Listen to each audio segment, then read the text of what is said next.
Everybody survived the ice storm? Well, I was without power from 9:30 yesterday morning until 4:30 yesterday No afternoon. kidding. I Wow. think just that little bit of being up in Newberry made a big difference for you. We had very little here. I mean, it rained all day, but Yeah, no, we had some snow. We had freezing rain. Yeah, Really? my Yeah, sister in North Carolina had lots of snow, but they had sleet instead of freezing rain, and so it doesn't stick to the power lines, and so they didn't have a lot of damage or power outages. I saw a bunch of pictures from Blythewood where the trees were just completely encased in ice. Oh, I know. I lost several limbs in my backyard, Yeah. smaller limbs, but and it's been so cold and windy today. Oh yeah. yeah, it's not a good day to be outside. That's for sure. Yeah, it was very, very chilly. Brian was brave. He went out for a walk with the dog this morning and he came back and he was like, oh my God. Yeah, The really. dog was happy though. The dog was happy as could be. Yeah. Brian was Dee a Dee's, little chilled. Dee Dee's husband, when he was training dogs, and my dogs are over there for training, he said, the first cool day, they are hyped up. They are ready to run. Oh yeah, they get the zoomies. Mhm. They got all that fur. Oh, yeah.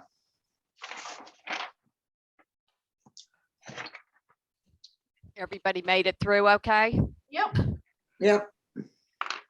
I hear we're supposed to get something on Friday now. I see we're supposed to get snow again, but we didn't get snow this time, so I don't believe them. Well, we had snow mixed with rain by our house. At your house, you're 5 minutes from me. I know. What can I tell you? Golly.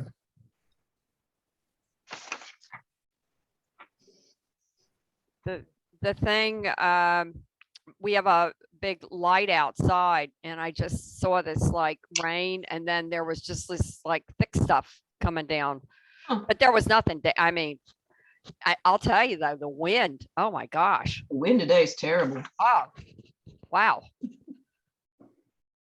So yeah, I'm eating dinner. Sorry about that. Yeah, I'm on the tail end of mine too. Trying to get it done before I had to open up the room, but I didn't quite make it. Yeah, it's okay. We'll just watch you chew. I know. Yeah. It's okay. It's just The like, ridge lines, baby, they were good. it's like eating hors d'oeuvres at the meeting, I guess, huh? That's right. This is the social time. That's right. That's right. We're just socializing and eating, Yeah. just like usual. I made cranberry chicken. Mm. Oh, that Ooh. sounds good. Yeah. You mix, like take chicken breasts, and you sort of cut them up. I use the one, I use the boneless, but then you mix whole cranberry sauce, 1 can of whole cranberry sauce, 8 ounces of Catalina dressing, and a packet of onion soup mix, and mix it together. And then you pour it on everything and cook it for about an hour. And then you got cranberry chicken. Oh, wow. Sounds easy. My kids love it. They still love it. So I need easy. it's really That's easy. And then I get the rice pilaf mix, and we have the rice pilaf and a salad, and we're done. There you go. Easy dinners are always nice. Well, I didn't. Jim's birthday's this week, so we thought we'd have it yesterday, but we didn't. We had a couple of power outages by us, so I didn't know if we were going to make it or not. We never lost power. It blinked twice, but it just blinked. It never really went out. Ours blinked and it went out. I saw a thing that said that most of Wessinger was down Yeah, a we good bit had. of the day because there was some tree, big, huge tree limb that came down on a power line and caught fire. Oh, Sounded bad. Oh, that does sound bad. Yeah. ours came back on, later, about an hour and a half or something, but it was what it was. Do you have Dominion or Mid Carolina? Dominion. Yeah. See, I think that makes all the difference. We have Mid Carolina. We hardly ever go out. Yeah. Well, it's been better since Dominion took it over Yeah. because maybe it was an hour and we all have the apps and everybody just sends them our power's out and then that's it. And they fix it. So it hasn't been really bad, Yeah. No. but all right, I gotta go off and take my food upstairs. Did y'all have any snow or just ice? We were talking about that earlier. It kind of varied across the Midlands. Some people did, some people didn't. We didn't have anything in my house. We had Right. lots of We snow didn't have up anything here. either. Well, Yeah, you're we up in the didn't- hinterlands. Yes. I Yeah, we saw had about pictures. 5.5 inches Wow. where I Wow. am. Wow. Oh, And then it got ice on top of it, and then it That's never snowed some good. more. Yeah. Oh, That is Hey, never. Maureen. Hey, Hey, hey Kate. there. hey, Hey, Kate Hey. and everybody. everybody's coming in fast right now. looks Yeah, like. I'm just checking people off as they come in. We're getting a good crowd. That's good. Hope everybody's good that we're doing Zoom again. mhm. I actually think it'll work better for this presentation, honestly. Yeah, Well, I I think think so too. Yeah. And it's cold tonight, so I bet everybody was glad to be able to stay It is a home. good day to stay. It is cold. That's right. Well, at least it's a variety of age groups.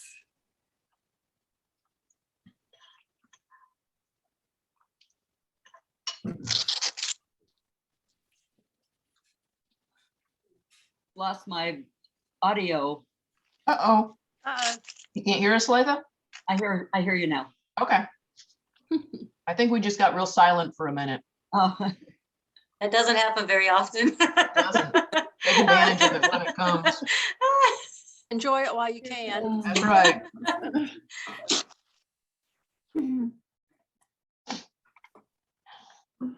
Okay. Do not see our presenter just yet, so hopefully she will be joining us shortly. The Diana is Diana Johnson. I'm new. This is just my second meeting. I saw you, Diana. I got you checked in. Welcome to the league. Thank you. Thank Tell us a you. little bit about yourself. Well, we've been in South Carolina about 10 years, and I've been in art since about 35. I thought I was starting old, but now 70. It's all relative, right? Or I'm a little bit, yeah. Yeah. A little bit on the other side. So yeah, I'm glad to be in a group. I've done some teaching stuff. I'm just more concentrating on my own art for a while. So Well, the league is a great group of people, and normally we're real engaged and interactive with each other and do a lot of stuff. COVID's really kind of made us rethink how we approach it. So we do a lot more virtual stuff now, but we're still a good tight group of people for the most part. Wouldn't y'all say? Yeah. Alex, is that you? Mhm. Alex is here. She left for a minute though. Oh, yeah, she went to take her food okay. upstairs. I've got this little picture and it kind of looks like a Star Wars kind of thing sitting there, but I guess it's her chair. Yeah, it is. Well, There she is. What about me? She was I commenting thought- on your Star Wars chair. Oh, thank you. It is Star Wars.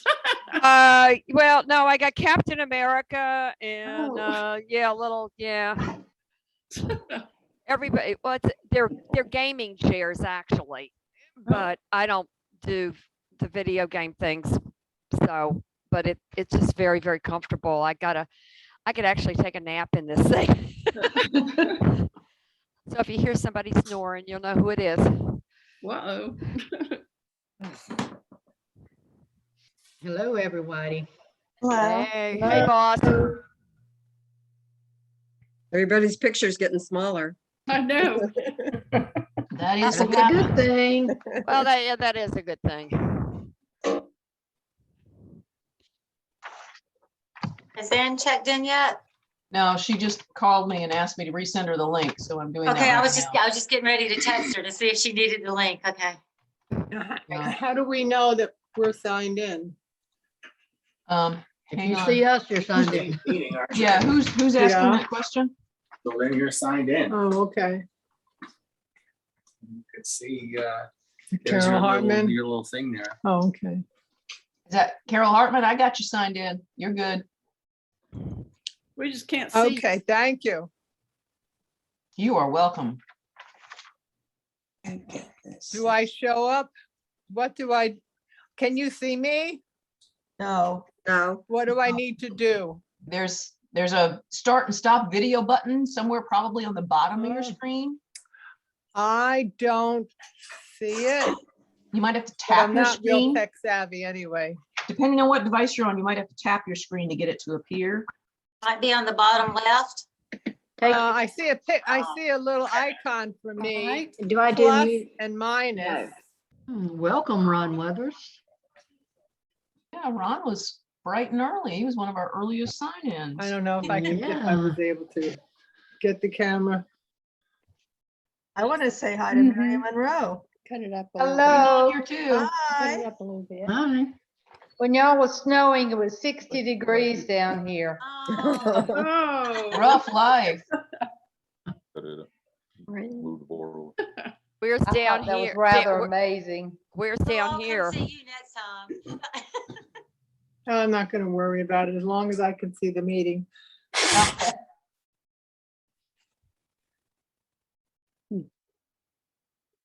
I think it's supposed to get down in the teens tonight.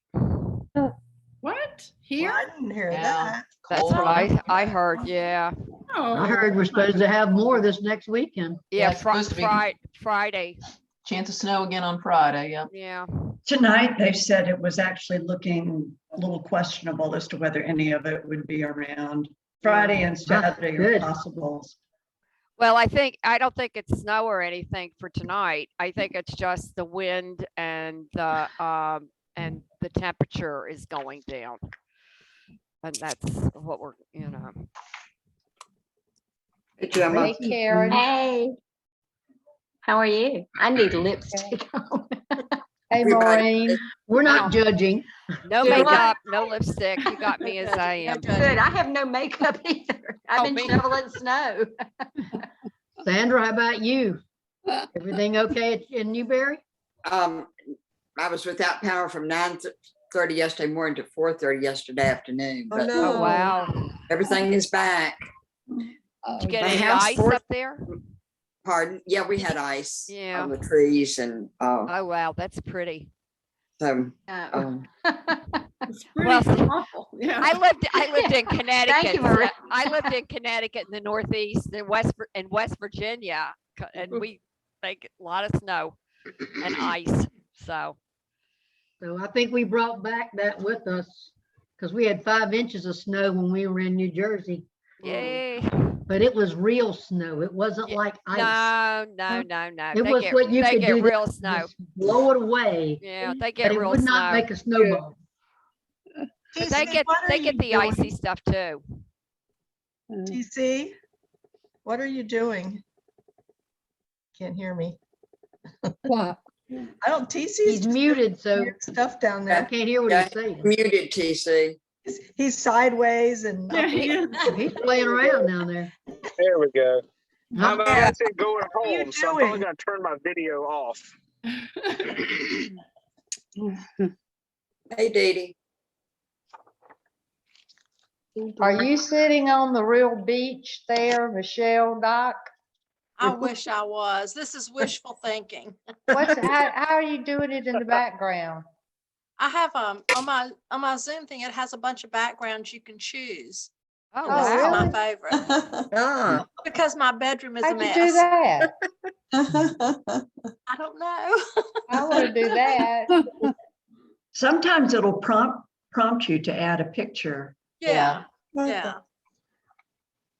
Be nice. but I don't know how to do that. I mean, it from looks here. so real. Yeah, it does. Looks like It looks like Maui. Well, I lived in the Caribbean for 20 years, and so I miss it. Where in the Caribbean? I lived in Dominica. Oh, love that place. Yeah, not the Dominican Republic. No, Dominica. Dominica, Oh, it's and I lived in beautiful. the U.S. and British Virgin Islands. Wow. We were one of the first cruise ships. This is years and years and years ago. It was a Carnival that actually landed in Dominica because they didn't have the facilities to bring big cruise ships in. So we got to see it, and it was gorgeous. Yeah, it all is. Yeah. Yeah. Wish I could go there now. Mm. Yeah, me too. I teach in Jamaica once a year and they always send me down in July. You Oh know, gosh. what good is No. that? No, January, February. Exactly. I love Hey, it. it's 6 o'clock. We want to go ahead and start the meeting. Well, let's give it a minute because Anne still hasn't joined us. Okay.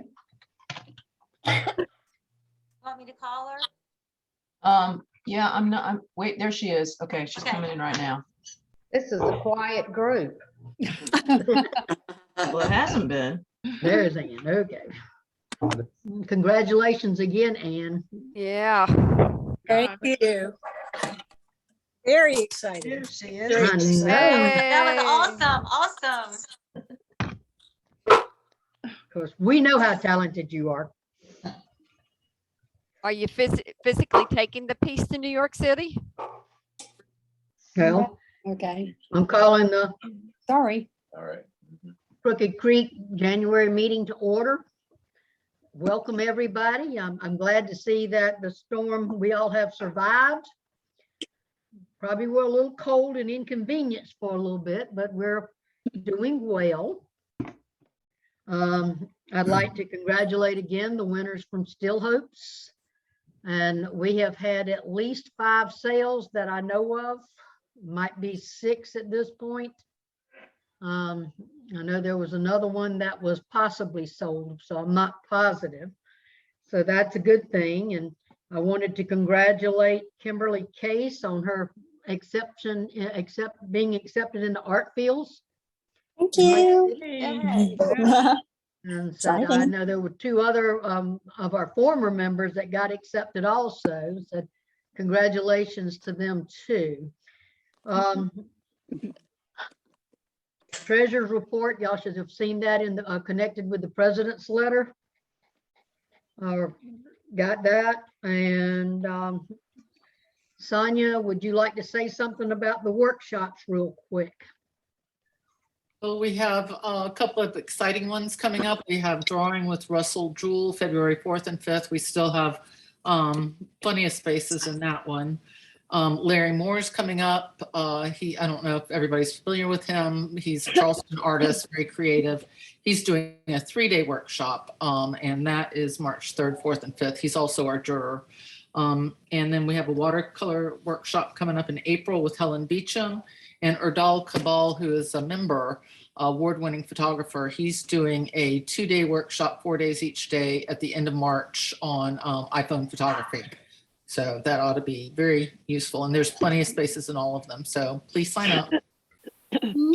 Okay, thank you. Anybody got any questions for her? Okay, we'll move Hey, on. we have a couple, Your- we have several new members and a couple of guests if you want to. Oh, well, congratulations to our new, our new members and our guests. We're really welcoming you. So glad to have y'all with us.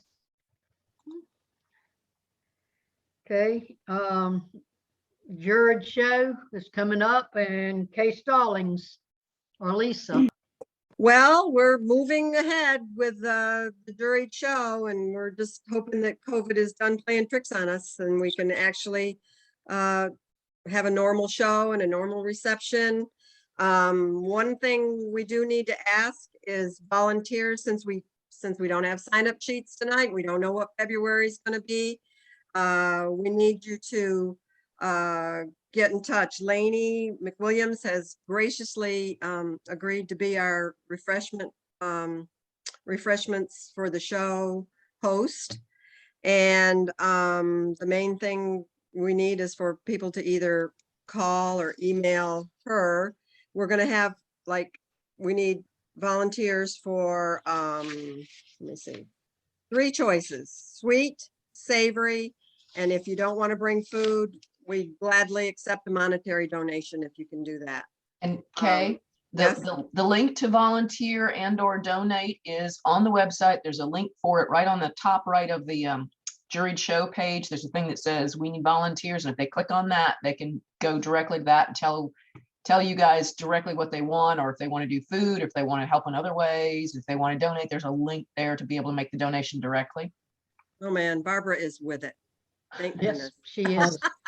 Thank goodness. Yeah, Okay, so- there you go. I and guess yeah, so- everything's there listed that they need to know to just click Go to the on. juried show page on the website. It's all there. Oh, good. And I think we've sent out who the MIGs are and who are working towards getting their MIG standing Yes, between we- now and March. Yeah, we've If called you have to people. be a MIG to enter the March show. The only other thing as far as the juried show is that if there's anyone who knows of anyone that would like to sponsor, we could still use a few sponsors. And if you know someone that you think might like to help us out, that would be great. Just please let either myself or Lisa or Mary Collette know, and we'll be glad to reach out to them. Thank you. Other than Any that, other we're good. questions about the March show? Anything else you want to add? Online registration for it turns on, you guys remember what day it turns on? Let me see. Soon. Hang on, I can tell you. Usually in February. February 24th, online registration will begin. Okay. Well, somebody brought me dinner. Thank you, Brenda. Geez, that looks good. Okay. One of the Barbara, other things isn't I wanted the to go online back. registration January 24th to January February 24th? What did I just say? February? Yes, it's January. You said February, it's January 24th. Sorry. Thank you. Yeah, thank you for keeping me straight. Yes, Okay. thank you, because I really wasn't paying attention on that.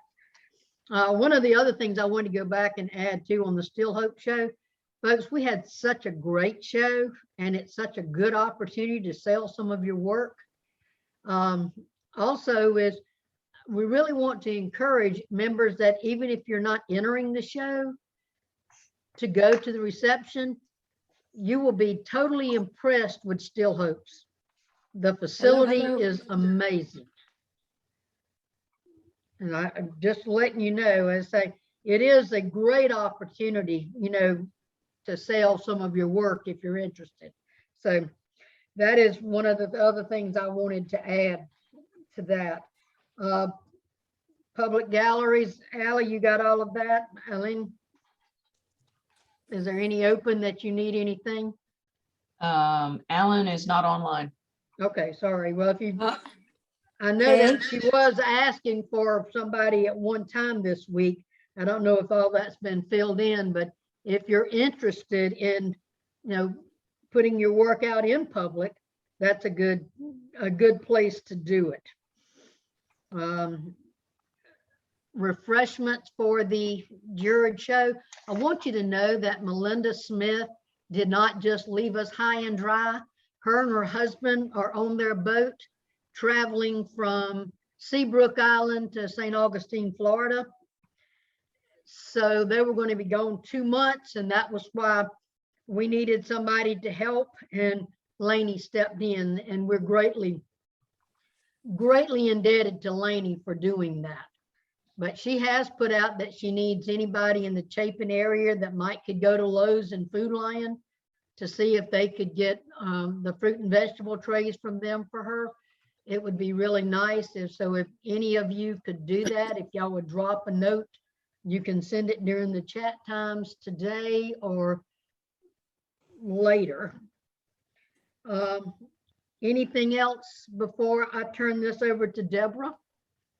I just want to say JJ's here. Oh, hi, JJ. Look at you. I've been. Welcome. Happy New Year to everybody. Yes, Okay. thank you. Thank you. Okay, Deborah, I'm going to turn it over to you so you can introduce the speaker that needs no introduction. Can I interject for one moment before Debbie starts talking? We Yes. haven't done a Sure. full Zoom meeting in just a little bit, so I will remind everybody as we get started with the presentation, that I'm going to mute everybody except Anne. So if you need to ask a question along the way, you will need to either unmute yourself or use the chat window to type in your questions. That's a good way to do it, because at the end we can go back to those questions, read them off for everybody, and then Anne will answer them for everybody. But if you want to do it during the presentation part of the process, Anne, are you okay with them jumping in? I'm fine. If it's a burning question, I'll answer it. Okay, so if it's a burning question, unmute yourself and jump in. If it's not burning, then type it in the chat window and we'll get to it at the end, and we'll make sure that we get to all of those questions. Will the chat window open up automatically, or do I have to click on something? You will all see the full screen share when I switch it over.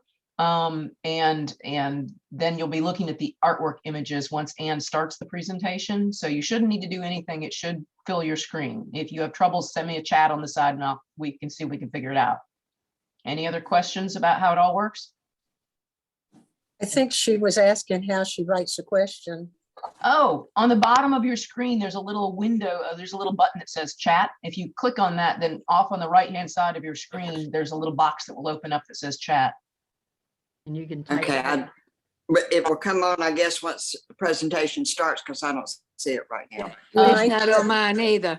Somewhere on your screen, somewhere probably on the bottom of the screen, there's a little bubble that looks like a chat, and it says the word chat. You might have to tap your screen so that you can see that. But when you see that, when you click on it, the chat window will open up somewhere on your screen, depending on what device you're on. Let me interrupt, because on my iPad, it's the more button that's in the upper right-hand corner. Okay, so every device, the screen layout's a little different, so. Okay, thank you. On the more button, yeah, I see that now. Thank you. Yeah. Okay, so, and there's a couple things already in the chat going. So when you open it, you should already see some chats in there. So that should tell you if you're in the right place or not. Okay, any other questions real quick while we're getting ready to start? Because once I mute you, you'll have to unmute yourself to be able to talk to me. I do have one question. There's somebody on here who's identified as iPhone 843-860-1297. Who is that? So I can give you credit for attending. I'm a guest. Can you hear me? I can hear you and I can see you. Tell us your name. I'm a guest and my name is Karen McKay. Hey, Karen. Well, how nice for you to join us. Yes. We welcome you to the meeting. We try and track attendance for the people who are trying to build up credit toward being able to enter the show, and I need to try and know who everybody is. So that's why I was asking. So not to be impertinent, but welcome. We're glad to have you with us. Thank you. Okay, if there is not any other questions, then Debbie, I think that you can take it over now. Anne, did you see that I did not get the order from you? When it came to me, it was all random order. I think it was resorting by name. So I'm going to share the screen and let you drive it unless there's a problem. All right, unless there's a problem, I'll drive it. But I'll let Debbie introduce you. You say whatever you want. Tell me when you want me to set it so you can share your screen. Okay. So Debbie, it's all you. Debbie, it's you. It's me. I am so grateful to Anne for doing this critique for everybody tonight. I think we will all learn some very valuable information about our work. And I wanted to also congratulate you, Anne, on achieving your signature membership in the American Watercolor Society for your piece, Hope for the Homeless. And if you guys have not seen that painting, you need to see it. It is absolutely gorgeous, as is all her work.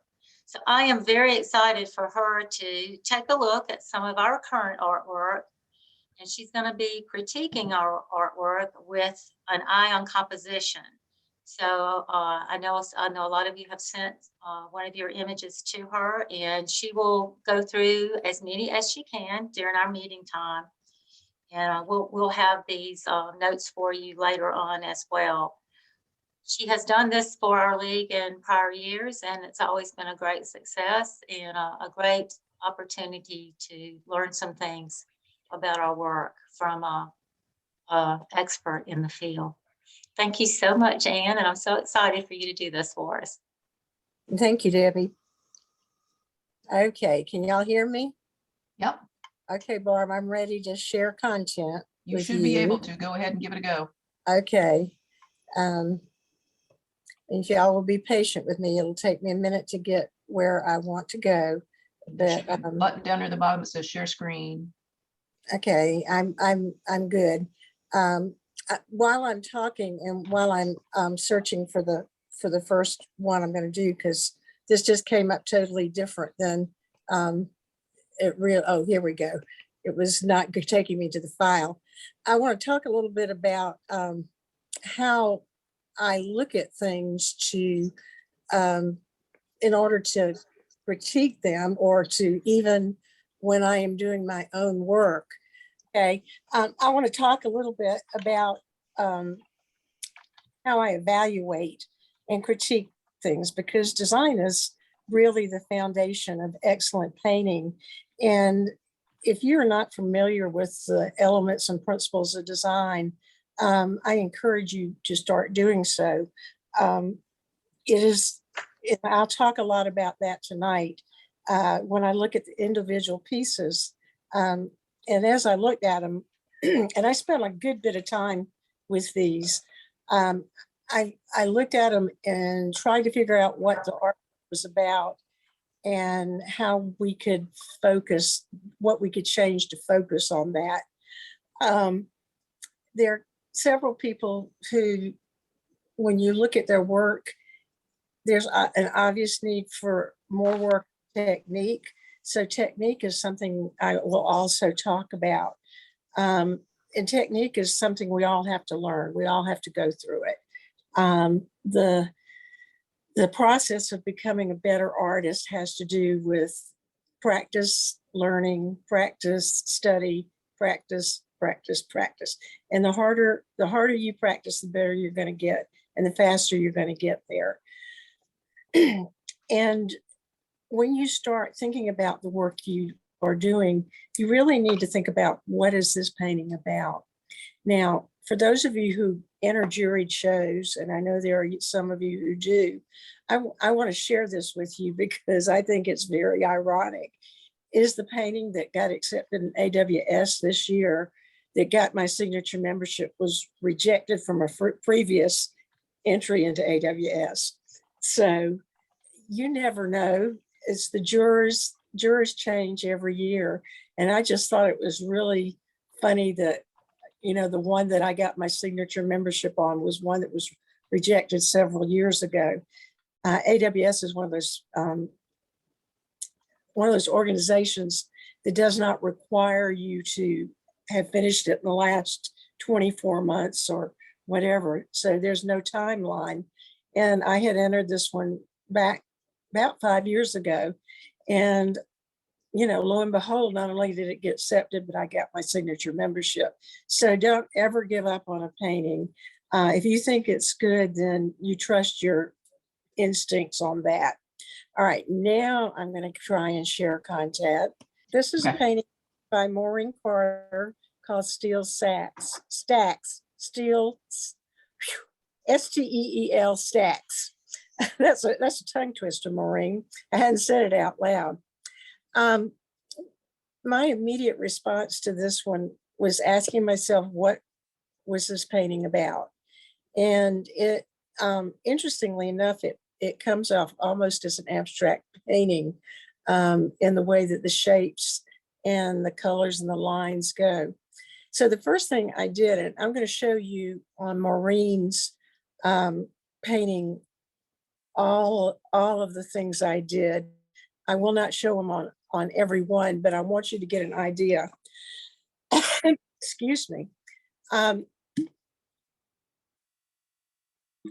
When you think of the stuff that you put in your paintings, you're going to think about shapes, you're going to think about values, you're going to think about colors, you're going to think about lines. And one of the things we want to talk about are dominances. You need to have a dominance of shape, a dominance of value, a dominance of line. Well, what does it mean to have a dominance? It means that about 60 to 75% of your paintings should be predominantly one thing, And then the other 30 to 40% should consist of something that contrasts with that. So in terms of value, I'm going to move on to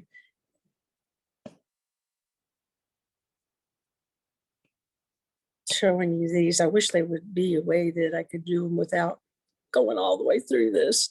Okay.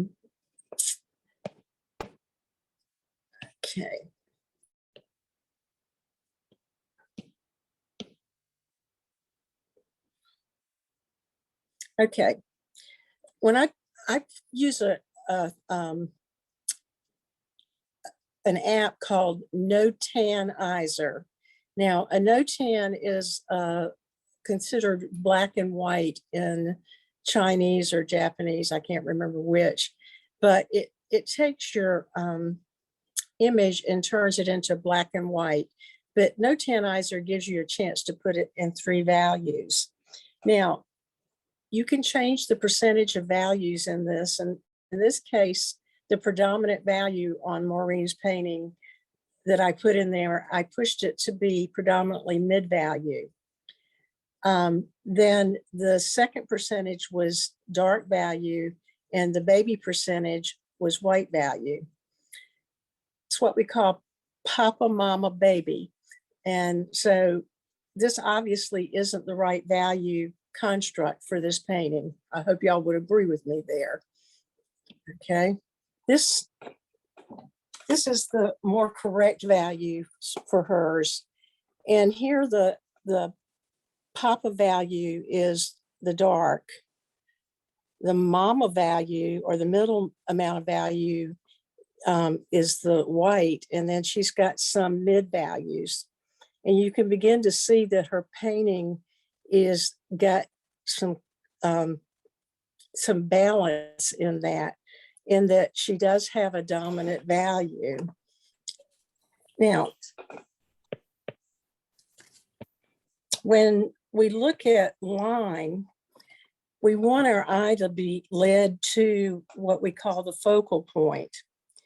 And she did a really good job at this. This is one of the reasons I chose her. You notice that all of her lines are leading right down to where those 2 pipes are. You can see that we've got lines going this way, lines going this way. The lines up here lead us to the top and then back down to here. Somebody just asked me if this still works for tonalist. Absolutely, absolutely. And if you don't know what a tonalist is mainly someone who paints mainly in values, in neutrals, and then uses little pops of color. But you still have to have a dominant value when you're a tonalist. And everybody should have some kind of focal point. Now, it's a little bit unusual because we usually think about dividing the page into thirds, roughly. That's not very good. Let's see, that's really about there. And where those places intersect are the good places for focal point. Well, hers is a little bit high on the page, but I think it still works. Those are rules that that can be broken, you know, and if you have a good design, it works. Okay. Now, when I first looked at Maureen's painting, the one thing that struck me is Maureen here? Maureen is here, although she might be muted. Okay, well, that's good, because I'm going to say I'm this. here, yeah. Okay, I don't want to hurt your feelings, darling. Now but- we're seeing your face again, Anne. Is that what you want us to be seeing right now? No. I thought the design was great, but I was a little disappointed in the craftsmanship. Now, there's some things in here I really, really like. I love the texture of the rust that's in the foreground shape. I call it rust. It might be something else. It's really, this is very interesting texture in here. I feel like these lines were not cleaned up as well as they could have. I know you wanted rust to be on them, but I felt like that they are such an essential part of your design. If they had been a little bit cleaner, or if they are a little bit cleaner, they would be better. These shapes right here kind of confused me. I didn't feel like that you were committed to those shapes, the little square shapes down there. I love the use of the pen and ink in here and this stack coming up. So I went in to my Artist Pro, or whatever it is, my program that I can edit things on, and did a little bit of editing just to show you. And I cleaned up those lines. Can y'all see that? Can you see the difference? And I darkened your sky just a bit. I took any texture out, which you may want to put back in, but because these shapes all have a lot of texture, I thought that might be a nice contrast. And I didn't fix all of these shapes right in here because I wanted you to see what it looked like and without.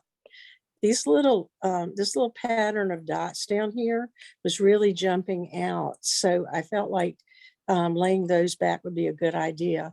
And then even though these drums or whatever they are at the bottom are supposed to be rusty, I felt like the washes could have been a little bit smoother on them. Now, I think this is a wonderful painting and I'd love to see you push it a little bit further, but you got a good design. Just work on cleaning up some of the craftsmanship. Okay. Yeah, thank you. You're welcome. All right, now we're going to go to Lake Murray Sunset by Alexandria de Francisco. And Alex, you may want to unmute yourself if you want to say anything. Or if you want to ask me any questions. Okay. I'm a newbie, so I need help. All right. Okay. So this is acrylic, is that right? Yes, ma'am. Okay. And you have done some things that are very typical of painters that are on the newer side. Anybody who's an acrylic painter can jump in, but I think that one of the things that you might want to think about technique wise is doing an underpainting of one color before you start putting your paint on top. And I think that that would give you some uniformity in working on this painting. Okay. The second thing is these birds over here and the plant life over here. When we look at balancing the painting, all of your weight is on that side. Okay. Okay, so putting the birds over here and the plant life over here can give you an opportunity to balance the painting, or put the plant life over here and the birds, leave the birds up there.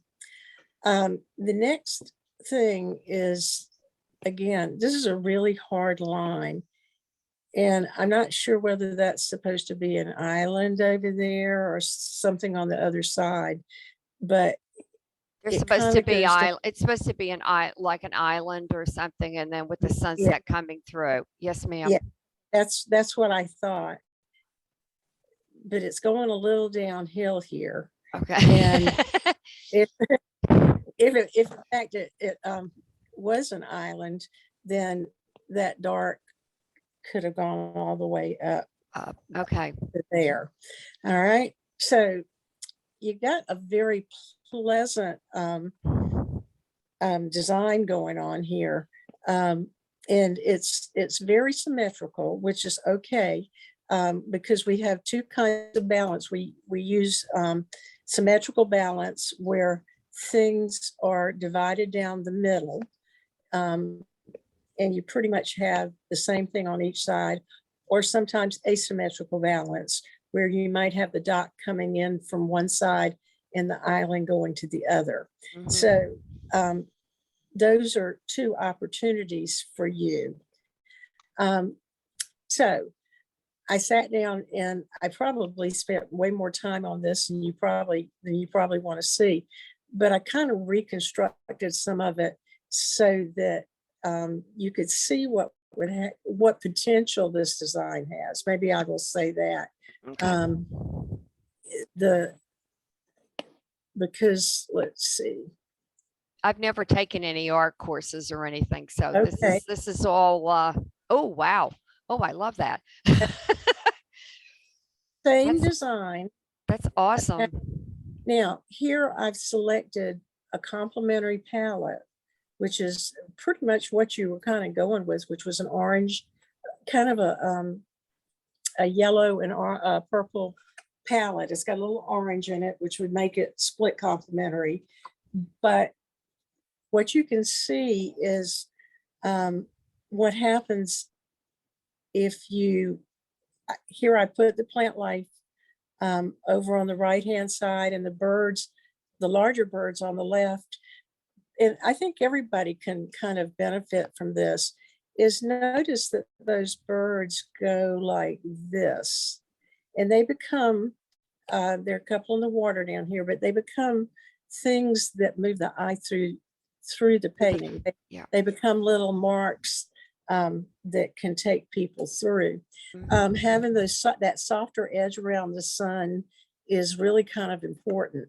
Now, if you haven't taken any classes or taken any courses, you know, there are a couple of things you can do. You can find somebody. I know Bobbi Mathis certainly teaches acrylics. Not sure who else teaches acrylics. Somebody else may jump in and tell us. But, you know, when all else fails, go to YouTube and start with a beginner class on acrylics, a beginner thing, and see what they suggest to you. Because YouTube, my goodness, if I'd had that, you know, 35 years ago, I can't imagine how much easier it would have been to progress instead of having to wait to go to a workshop. So everybody's kind of identifies with that. But I want you to see your design is good. It has potential. It just needs a little bit more craftsmanship. Okay. Thank you so much. I really appreciate it. Okay. All right. Now we're going to go to Heron Among the Heron Among.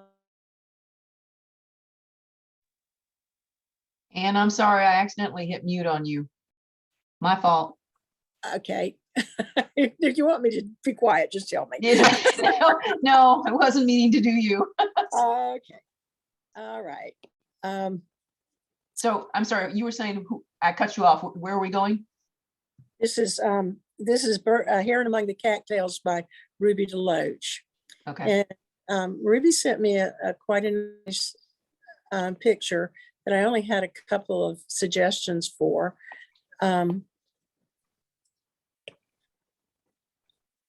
Okay, so in this, again, it's a very symmetrical subject matter. When you've got your bird right there in the middle of the page, sort of like the dock, but it is okay because all in all, even though that bird is right down the middle, this side balances with this side. So, you know, that's working very well. I felt like there are a couple of things in this that could have been done for just improvement and for clarity. This cattail right here stops midair. And it doesn't go anywhere. And it's really the juxtaposition of this cattail and the tail on the bird is a little uncomfortable. So I feel like that needed to be taken care of. I thought that this little area down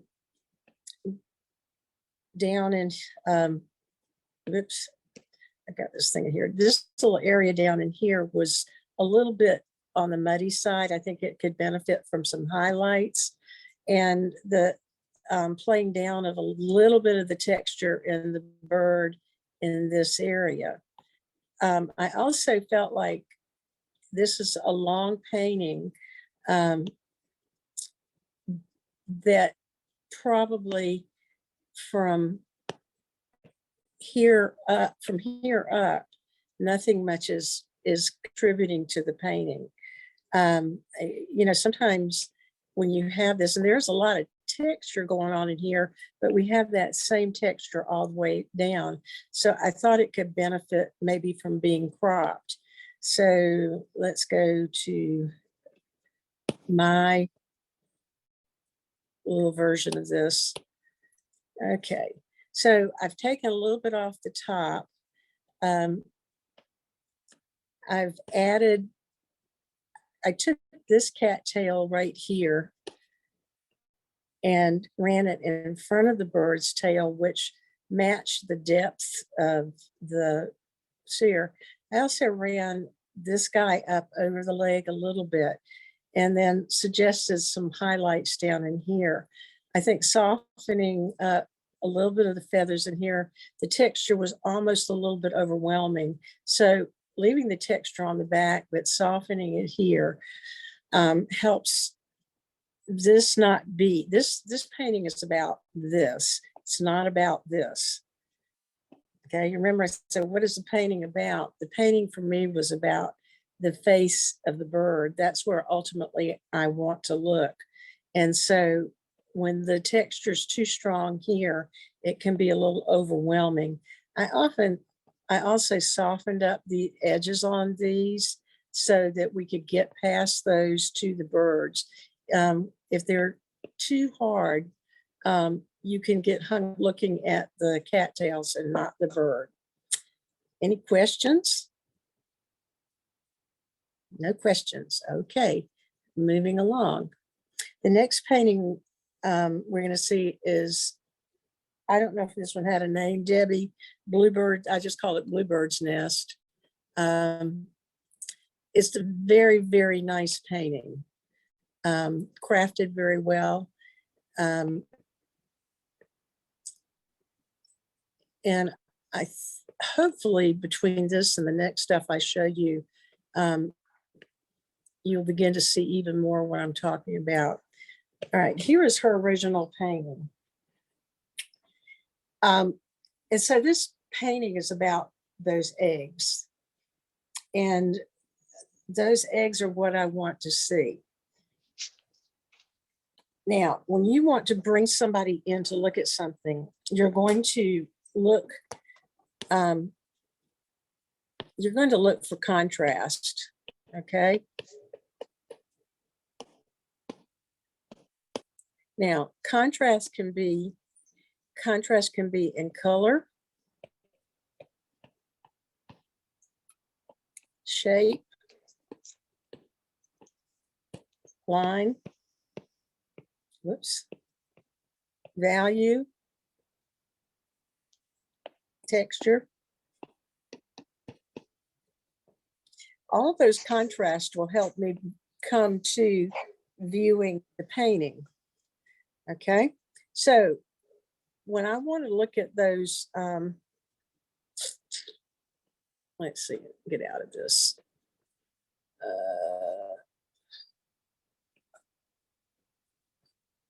Now I got you to this. Now I got to get you back. Sorry, last time I used that whiteboard. But I think it's important that you understand that that is a tool, a good tool for you to use when you want to bring attention to a subject matter. So here she has used color contrast excellently, because blue and orange are complementary colors, and brown is a great version of orange. Okay.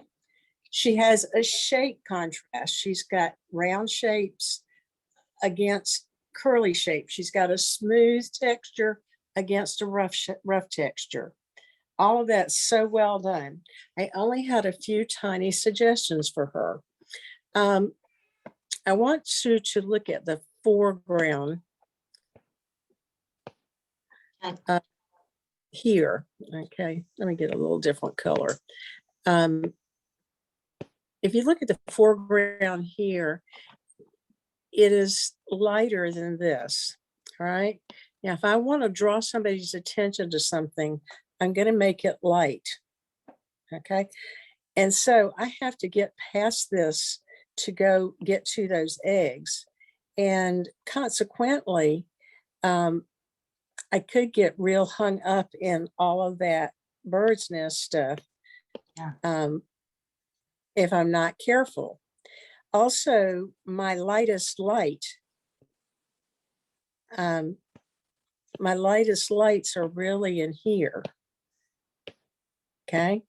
Where my lightest lights should be somewhere in here. Right. And these are tiny things, but they're little tiny things that can take your painting from a really good painting to a great painting.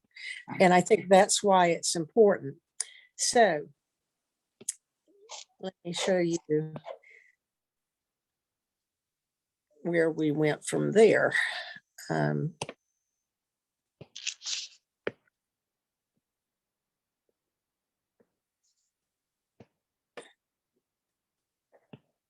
Okay. All right. So I cropped off just a little bit of this to get this the eggs more into that into the focal point area. You know, like if I go here and here, now your eggs are in that sweet spot. All right.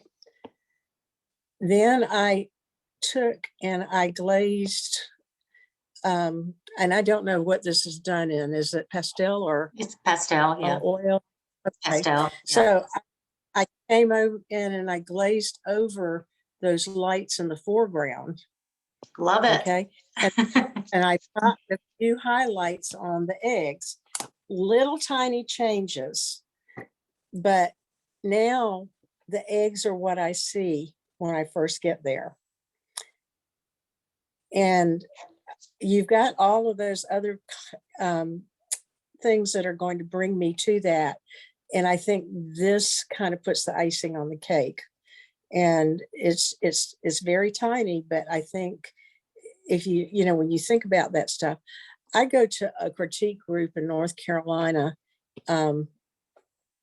once a month, and they are merciless on me, but that's okay. It's what I need to have. And it's when people with a trained eye can take these things and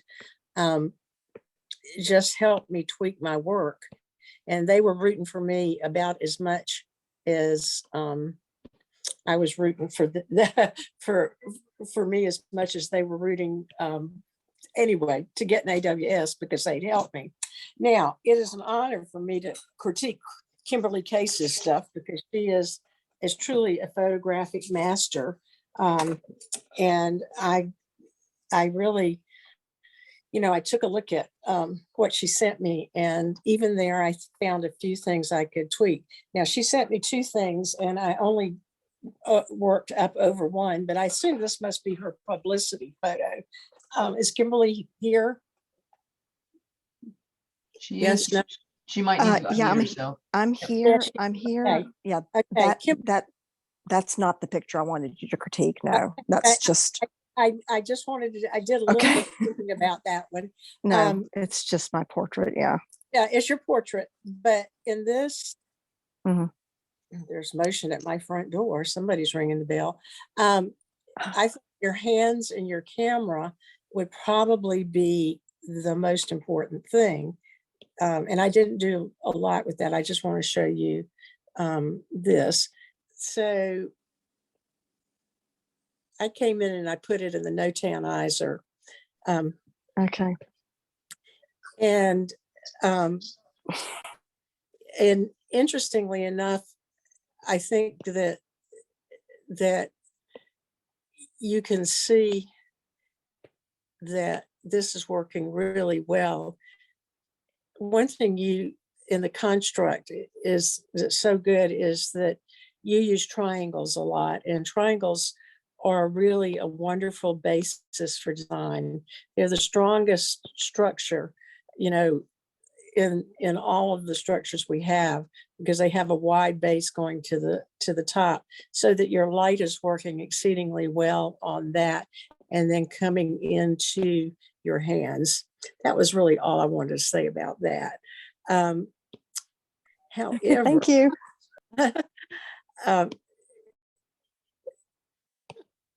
And it really was kind of a pleasure to have to think about this particular image, because it's like, oh my goodness, it's a wonderful image.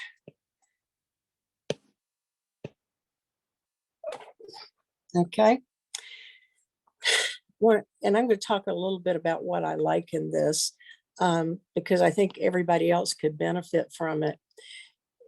She has set this up beautifully, so that the eye moves through this just like that. And this little curve in her background leads your eye back up to here. And then you come here and you go over here. And then this is dark. And so your eye doesn't go there. It goes back down this way. Your goal as a painter is to keep the eye moving through the painting, or for this case of a photograph. What I love is if people really love your painting, they say it looks like a photograph, and they really love your photograph, they say it looks like a painting. I just think that's funny. So anyway, that's very masterful. Okay. So I came in here and I said to myself, whoops, what is painting about? Okay. And I decided that this painting was really about her and the relationship here. Okay. And when I looked at this and really thought about it, the first thing I saw wasn't this, it was this. Remember what I said about light and white drawing the eye first? And so this is so much whiter and cooler than the rest of the photograph that it's robbing my attention from the star of the show. So what I did,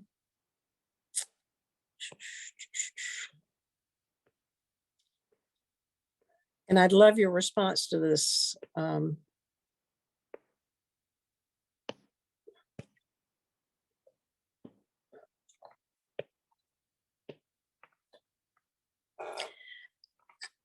Can you see the difference? Are you there? Yeah, I have actually sent, I'm here. Can you hear me? Yeah, I can hear you. Can you see the difference? I went in there and I put the slightest warm glaze. And I know I don't know photography technique. I'm only talking composition, but I knocked the bright white off of that dress, and left a little bit of white right at the tie near her face. And that's very subtle, but right up in here, I left a little bit of that. In fact, I showed them to my husband, and he said, I know they're different, but I can't tell, but he liked this one better. So when I did that, a couple of things happened. This hand became very strong and her thigh became very strong. So I put a little glaze across those, and now I come up and I can see her face and work that interaction. What do you think? Yeah, I like that. I have actually since taken that white dress and kind of put it in a little bath of tea to knock the white down some. Because I agree, it's hard to photograph it because it's so starkly white. Yeah, especially with the warmth that you have in your photographs. You know, that's just one of the things that, and I think this is a valuable lesson again for everybody.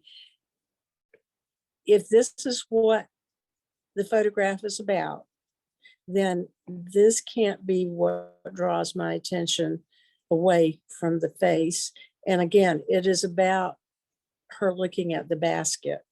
So you have to decide again, what is this about? What am I trying to achieve? And is there anything getting in the way of it? Well, good. I think it's a wonderful photo, but you know, it's just a little tweak. All right. So next we're going to thank see you.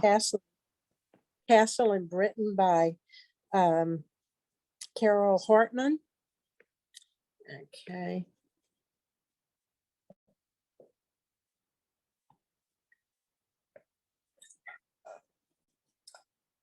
This is watercolor, I assume. And there are a couple of things that struck me when I look at this. The placement of the objects in this is pretty well balanced. The shapes fit in the rectangle well. But when we start talking about values, we really only have one dark value, and that's down in here. And this is not what this is about. This painting is about this castle. So it's not about that tree. So what is it that has to be done in order to make the castle more important?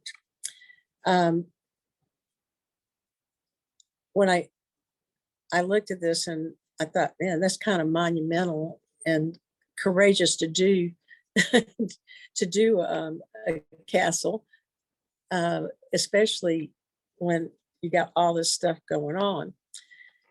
Well, I started again, that was values. I started looking at the balance in this. And again, if we look at that scale down the middle, if I draw it down the middle, I have most of the weight on this side and less of the weight over here. Okay, so we have to kind of address that. Another thing that happened, if you look right up here, and this is something that I've seen done, and I have done it in the past. When you can't get the contrast you want, sometimes you resort to putting a line. And I have sort of a rule of thumb that is, if you need to put a line, then you maybe need to put a value change in a shape. So that being said, I kind of worked on this in 2 steps. Okay, all right. So when I went in there, I thought one of the things I thought about was that there was a lack of relationship between the top part of the painting and the bottom part of the painting. Okay. In the painting originally, everything from here up was either blue, purple, or gray, except for this little piece over here, and all the warmth was down here. So I went in and I tried to put some warmth in the sky to try and rectify that. And of course, then I came over here and, this kind of shows you that everything you do isn't perfect. I thought maybe we could lose this piece over here, but when I did that, all that did was put more weight on that size. So all of this was going to have more contrast and more of having a sense of light going to it. So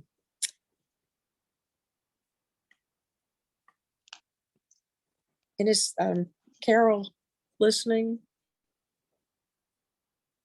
Carol's on. You might have to unmute Yes, yourself, I'm Carol. here. Okay, let me know if you have any comments or questions, or you can't hurt me because I'm far away. No, I like what you said. I had shown that painting to an artist who teaches, and the only thing she said to me is, "You don't even know how to set up a painting, a landscape." And Ooh. I really needed to know what was not working in the painting, and you've given me an excellent idea. Okay, so I came in here, and in order to get more balance on the left-hand side, I took a stab at where the light was coming from, just from some of your, a little bit of the light you had in here. And I darkened this wall, and I darkened this up and darkened this way. Now you have a true feeling of light hitting this building. This actually could be lightened up some more as I'm looking at it. And I darkened the sky. You remember you had that line up there? Yeah. When you put that shape against it, you don't need that line. Okay. And I just dark, but I put a little piece of light over here. And then I softened the dark down here and added some more of that dark here and here. So now you have a somewhat more balanced set of images going on here. The one really beautifully painted part of this painting is right here. That's very nice and fresh. Oh, something else I did is that I changed your road. You had your road coming straight out. And it's much better not to have that in a case like this, not to have that road coming straight out, but maybe curve a little bit. And that becomes your invitation to the viewer to enter the castle. And when you enter the castle, then you're going to follow lines. Now, darks mean stop, so I don't go there. And I'm going to go and work my way around here. Lights are permission to go, but darks are stop. So you've got some stoppers in there that are going to keep people from going off of the page. And again, that I included that warmth here, and I really kind of warmed everything up, the shadows. So these lighter shadows, and even here, this is a warmer blue gray. It's not a cold blue gray. Now this is still purple. If I was going to do something with it, I might warm that up even more. But now you've got not only some relationships, but you've got some visual pathways through this painting. Does that make sense? Yes, it does. I do have a question now. Does this painting allow the viewer to move it? Does it help the viewer to move his eye around or her eye around? I think it does. Okay. You have to decide that as the artist, but there's an invitation in here, there's an invitation in here, or invitation in here. You need a light passage to invite people in. In our society, we read left to right. So generally people will look at paintings left to right. And what you're doing is just going, I follow the yellow brick road. I'm going to go and I'm going to follow those lights. And if there's a break, I'm going to jump to the nearest light area and come on along. I think that you have the capability of design. I still think there is more work to be done on your watercolor skills. they're clearly here. No, in fact, I think the watercolor skills here, I think application as far as design is not there yet. I don't know if that made sense. In other words, you know how to paint it, but you don't know when to make it darker and when to make it lighter. Yeah, that makes sense now. Yeah, that's really more of a design thing, but it goes along hand in hand with technique.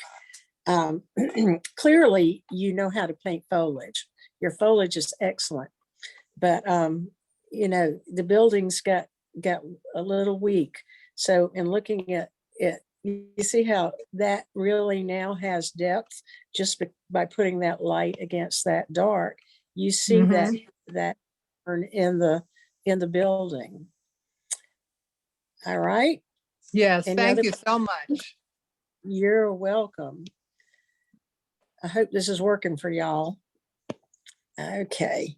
Next, we are going to see Lone Tree by Errol Kaba.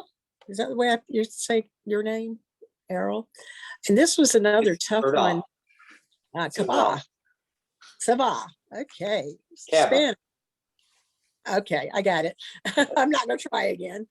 This was another tough one. It really took me a while to figure out what it was that I could do or I could think about to improve this. Okay, I think that's your original. I hope so. Is that your original one? Yeah. Because I fooled around with a lot. And after looking at value things and other things, one of the things I realized is that, and I don't know, you know, sometimes it just takes a while. When we're talking about this, you have divided that page right in half. Okay. And it might be a little bit higher here than here, but this painting is about that tree, obviously, because you named it Lone Tree. Okay. So when we look at where this tree is within this picture plane, it needs to be either a little lower or a little higher in relationship to the horizon line. It's real simple. Now, in art, in compositional terms, we often say it's good to have things in threes. And here you've got a tree and a fence, and I'm longing for something else. You know, it's like, and I looked and noticed over here there was a little house, and I was wishing that little house was right over here. I know you can't move structures, but you know, that's one of those things as you're photographing to think about. I really love the application. I don't know whether this is printed on a surface that appears to be textured or is textured, but I like that. I like the vignetting. I think that what you're trying to do with the vignetting is bring us into that tree. So I offer you a couple of alternatives. Okay, here I've cropped the photograph where now the horizon line is 1/3 and this is 2/3. Okay. I also put the tree in that sweet spot that we talked about, and I know you know what that is. Yeah. Where we, in losing some of this, the tree now sits about on that third, you know, that spot, which I think feels more comfortable. The eye is bringing me in here, and I don't so much long for a third object because this now has become secondary. The fence in that larger piece was fighting for attention with the tree. You had given it equal importance, almost, not quite, but it was getting too much. I use the fence as a leading line to the tree to have Yeah, your eye go to the and tree. I think that works, but in the original version of that, it it was, like I said, it was given just about equal staging with you know, it is a leading line. Oh, I can slide that back and forth. Oh, good. Oh, maybe not. I hadn't showed it to y'all. I have to let you see it. Okay. Yeah, it is definitely a leading line in. But when I cropped it, it's still a leading line in, but this is the fence is taking up more of the page than the tree. Hence, it's got equal, if not more importance. You remember what I said a little while ago about making things different, okay? So what you have here is you've got two planes. You've got one that's got this texture and one that's got this texture. Then you've got this fence, which is one kind of difference, and you've got the tree that's another. And so in looking at this, there's kind of like, you know, is this more about the fence or more about the tree? And I know it's more about the tree. So, you know, my suggestion was just exactly to like I said, just lose some of the fence, lower the horizon line to a better place compositionally. Okay. Here, I cropped out even more. And here it was about the tree. And I like the one in the middle better because it does have more of the fence, but it still is a leading line. So, you know, and, you know, this is just my suggestion. I always say you can take my suggestions and do what you want with them. You know, you can put them in the trash.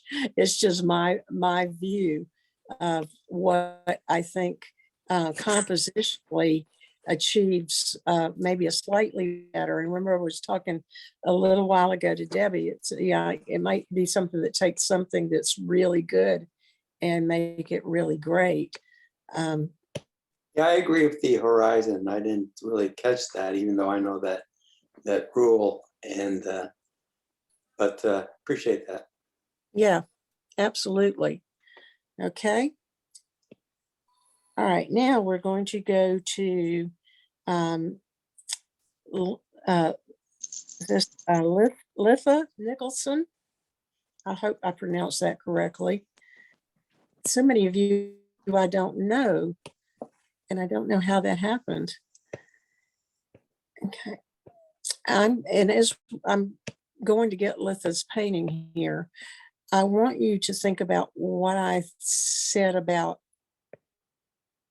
dominances. Okay, this is called Granny's Quilt Gone Wild. Now, is Litha here? Yes or no? She is here. You might need to unmute yourself. Can you hear me now? I can hear you now. Okay. Okay, Litha, one of the things that I really liked in this was that grid you have underneath. I think it's providing a structural basis for this painting. But when I was looking at it, you know what, I asked myself, what is this painting about? What is she trying to show me? And, you know, I just really didn't get a sense of what might be important. So in looking, when you're thinking about doing a focal point, and this is worthwhile for everybody to think about, is that again, when we talk about contrast, if we talk about contrast of size, okay, these are your smallest items in here. And the good news is that's right in the right place for a focal point. It's right where you have these two lines coming together. Now, I want you to go back and think about what I said about Papa, Mama, Baby, and having some dominances here, because I don't have a sense that there is a dominance of value or color here. When you go to pick your colors to do a painting, I think if you decide on maybe a minimal palette of three, four, maybe 5 colors, and think about them in terms of how harmonizing there are, because there are some colors here that are harmonious, but it's mostly these neutrals that are in here. You've got a lot of pattern going on, so that it's hard for me to find a visual resting place.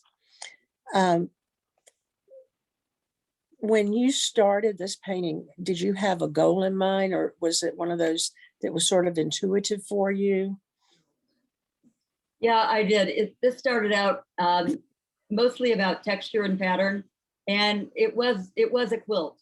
And the more I worked it, this is a classic example of overworking it, and it finally got lost. There are 2 places on there where you can see what was originally part of the quilt, but I lost that.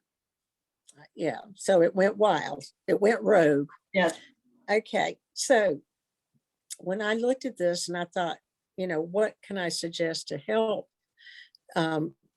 when, to calm this down, I found that the neutral through here, these sort of burnt sienna passages and these neutral passages were good. And so I thought, well, maybe this is something you could use to bring some harmony to this. Okay. So I took these neutrals. Can y'all see this? Yes. Okay. I took these neutrals and I used some of that grid pattern to calm some of them down. And one of the things that I also did was choose to play up the purples and the blues. Now, why the purples and the blues? Well, when you think in terms of complements, this is a muted yellow, which is the complement of purple. And this is a muted orange, which is a complement of blue. So that was going to give some energy to the work without, so you don't lose all the energy. It keeps some of that going. So there was a logic in that. But in losing some of the chaos in this, then this helps bring it maybe back to the quilt thing. A lot of what I also did was think about how would we be moving the eye through the painting? Well, either this, can y'all see that little dot? Let me do the spotlight. Moving the eye through the painting this way, coming here, it almost becomes like that Monopoly board that's behind Barbara. But using some of these neutralizing shapes to allow a visual pathway. And I kind of kept this, only put it in those colors, because then that becomes your resting place. In abstract, you don't have what I call a focal point. It's just a visual resting place. I love this little eye thing going on here. I think those were kind of neat. And they were sort of a binding thing that happened. But I think if you go back in there and select some passages to overpaint, pick what you really like, and think about you know, which blocks are you going to work on to calm them down? And you notice here, I turned the blocks straight up and down just for some variety. Another principle of design is repetition with variety. So we're repeating the rectangular shapes, but in various different ways. So the variety gives it some interest. It's not always the same. You know, if I beat my pen with that, after a while it gets boring. But if I go, then it's more interesting because it's a repetition of the sound, but in a variety with how it goes. So take this and really think about, you know, what it is that you're going to calm down in it. And just, you know, let some of those little pieces show through. Those add even more interest. And then you're layering with a purpose. Okay? Good. Thank you very much. You're welcome. All right. We've got about four more. The next one is by Lisa Alberghini. It's called Eagle. And I found that this, and Lisa, I hope this kind of goes with what you were thinking about, was a very, it was done almost in an anime way or a cartoon. It's pen and ink with some paint. And it's very nicely. It's all watercolor. Okay. I wasn't sure whether there was pen and ink in there or not. No. Okay, it's all watercolor. Mhm. Oh, there's little tiny strokes. What is the size of this? I don't really know off the top of my head. Probably it's fairly large. Uh-huh. I was hoping it was, because this is a kind of piece that if it's large, it can be hugely impactful. And it, you know, you get that hanging on a wall in the right place and it can be very powerful. I put this in my Notanizer. Sometimes when I can't totally figure out what this is totally about, I do that. And, you know, what I saw was the eyes were really the story for me. They may not have been your deal, but that's, as a viewer of your work, that was my reaction. So in putting them in the Notanizer, this is what I got. Except that I pushed it to 3 values. Okay. And down here at the bottom, this is your anchoring dark. And, you know, it's okay that that's an anchoring dark because you've got these darks that balance it. And y'all remember what I said about a triangle a little while ago. It's the strongest visual element we have. So that becomes a relationship that works back and forth, not just that way, but also this way visually. And she's got these lines that lead us into that. So all of that is working for you. So there wasn't a lot I could suggest for you, especially technically. I think, you know, you've done pretty well technically. I do have one question though. I noticed some opaque in there, and I'm curious as to what opaque white are you using? I don't know where. I mean, what are you talking about as opaque? Hold on, let me get to it and I can ask you. At least I thought it was opaque white. I could be totally wrong. And not that there's anything wrong with it.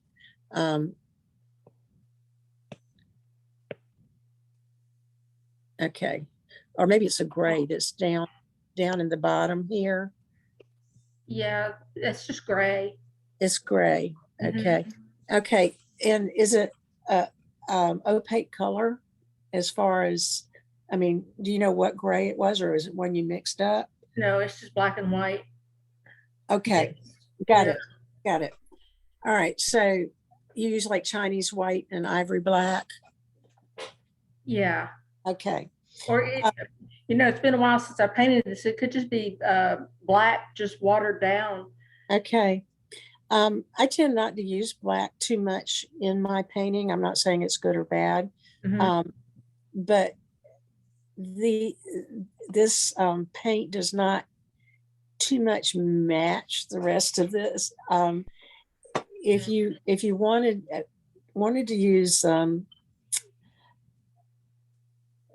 to use a gray, and because you have all these beautiful transparent washes in here, you may want to consider using like a Payne's gray or something like that washed down.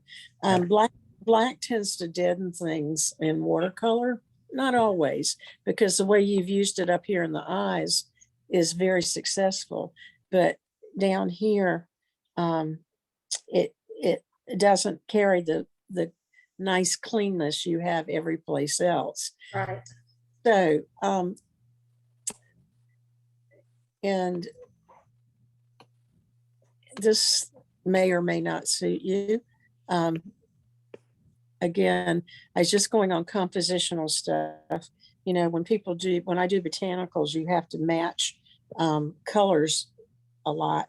But I came in here and darkened this brown up to match that I got in the no tannizer, because it tends to weight the painting down. Okay. And the other thing is across the top here, I knocked it down just a little bit of a value so that these whites coming in here would be even stronger. And then I came in and I softened these eyes a little bit, because I felt like you were going for sort of a realistic look, and the edges on them were really, really hard. So softening those, and even softening the white and putting a little bit of white. And when I use an opaque white, I use wash, which tends to sit a little bit better with it, because you can water that down. But I put that in there. Those are just tiny little changes, because in my interpretation, what I saw as being the story or the subject matter were the eyes. And so I thought, well, how can we make those eyes the most important thing? And that was my solution. Could be not work for you, it might, but I think it's a better balanced composition it this way, because I can come in here and I can get down and back up and work those triangles that I was talking about a little bit more easily, because while this is in here, this creates my pathway. Okay. Okay. Thank you very much. All right. Some of these were a lot harder to do than others, because it's, some of them are so well done. It's like, okay, what can I do with this? All right. So next I'm going to do Sandra Oliver. And Sandra gave me the story behind this painting, and the fact that I think Anna Kay had given their class challenge to paint, to put a wash on a painting and then create something out of it. Right? I got that right? And so that this was her challenge painting. And there's really some nice washes going on in here, which that helped me understand why. And there's a bit of a story here. I assume I'm going up to the Oliver mansion, because I'm going through these big gates right here. Of course, that's exactly what my house looks like. but coming from a compositional point of view, and I say that because nobody's going to know when you hang it on the wall, well, this was a challenge. They're only going to respond to the composition. And we're not seeing the art. We're not seeing the artwork right now. Oh, sorry. Okay. You're there to keep me on point. Got it now? There's Yes, we do. Pathway to her mansion. Okay, is that your colors are quite isolated. If I come in here and I look at it here and here, just about all your purple is here. You got your green here and over here, and then there's some neutralized color here. And so there's no visual transportation between the two sides. And I honestly did not read the note you sent with it until after I had gone back and seen what the story was. It could be that when you first laid your wash on the paper, you could have thought about, well, I got to repeat something on either side because I can't have all my purples here and all my greens here.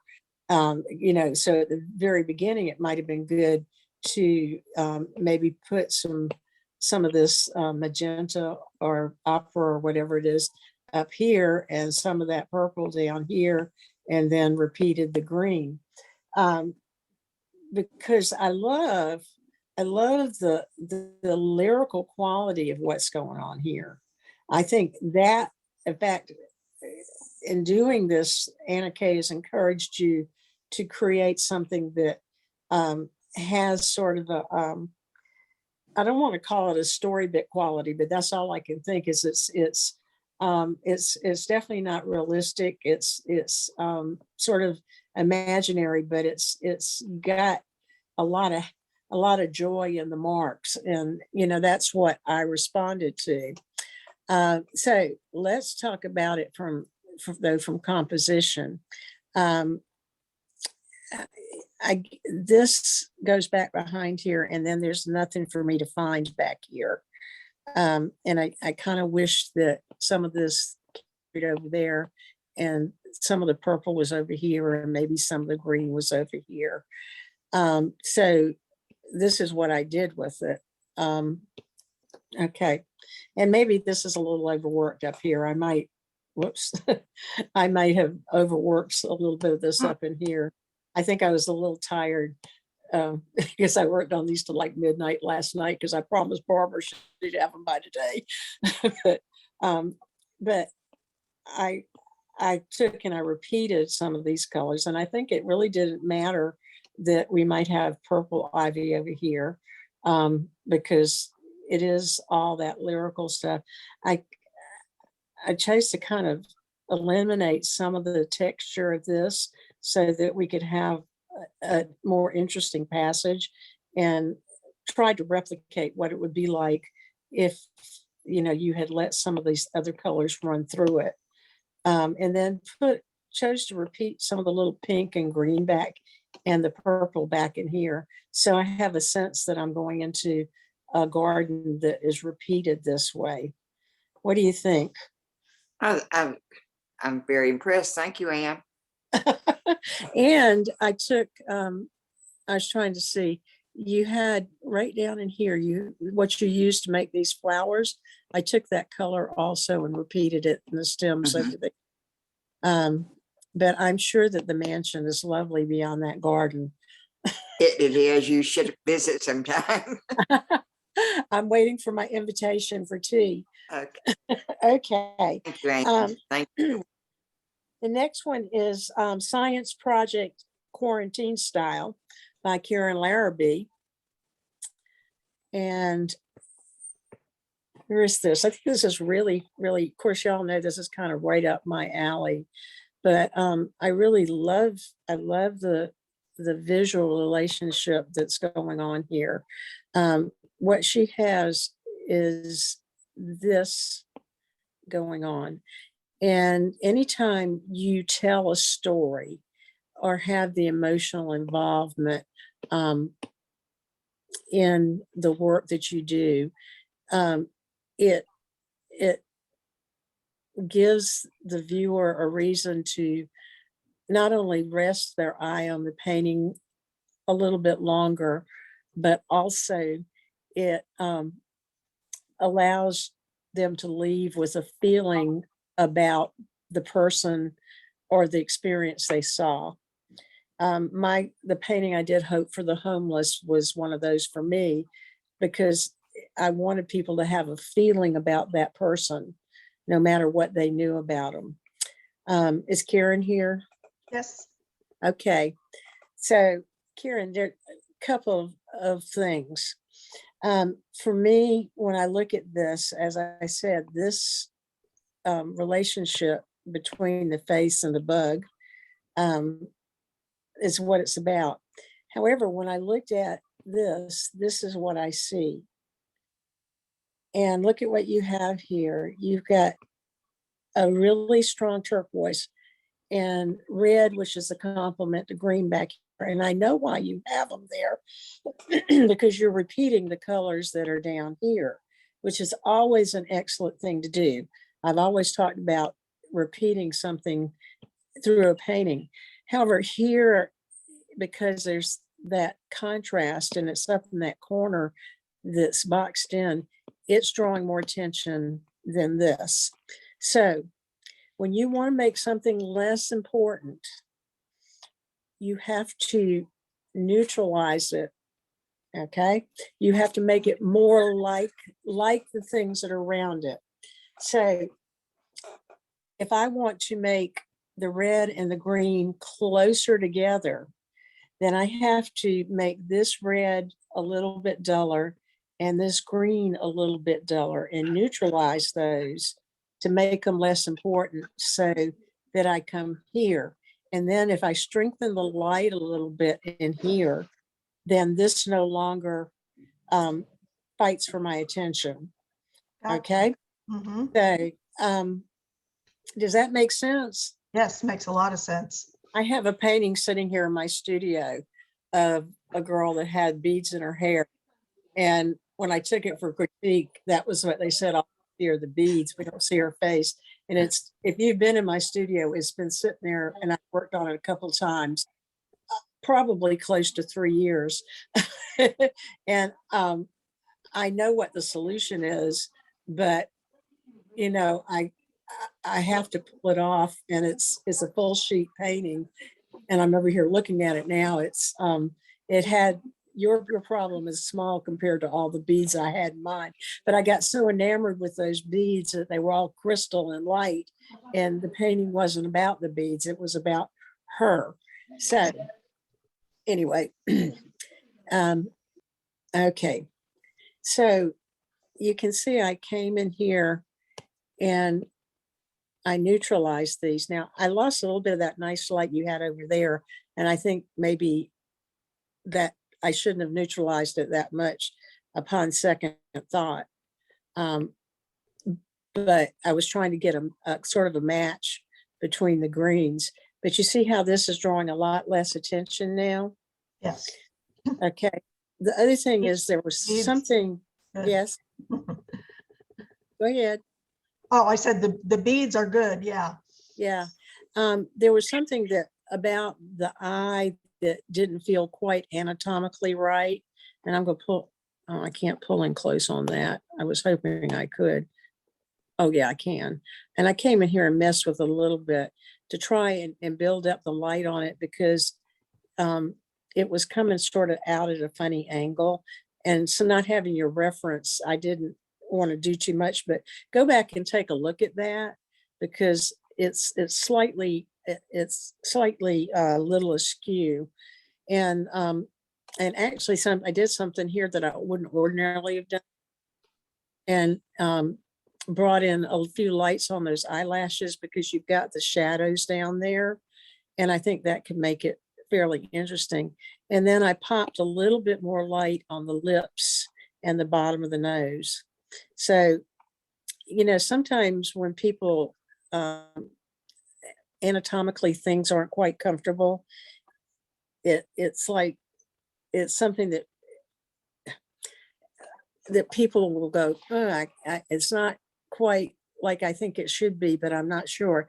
I also feel that way when I see buildings out of perspective in paintings. And so that was something that I think maybe you could take a look at.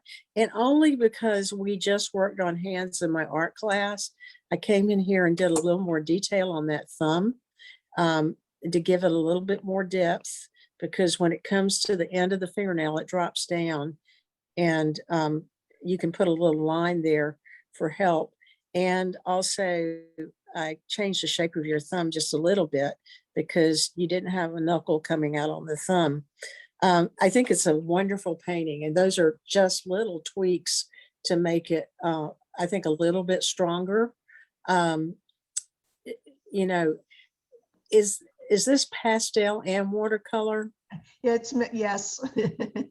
Okay. I have done both. I have done the pastel with the watercolor, and what I found is that that I resorted to pastel when I couldn't figure out how to do it in watercolor. I don't know if that's the case with you or whether you just really love that. But when I'm just a mixed media nut. You're a mixed media nut. Okay. That was always me. It was like, okay, I can't get it with this, so I'll go back to that. Because while I love some of the purples that are happening up on the face up in here, this tends to look a little dirty in here. And I'd love to see a really pretty watercolor shadow there as opposed to the pastel. That's just a little tiny thing, but that's just a preference. That's not saying it's bad. So that's my preference, to see the shadow in there. So it doesn't, like I said, it feels just a little bit dirty. And, you know, watercolor often is all about cleanliness and a lot of times for transparency.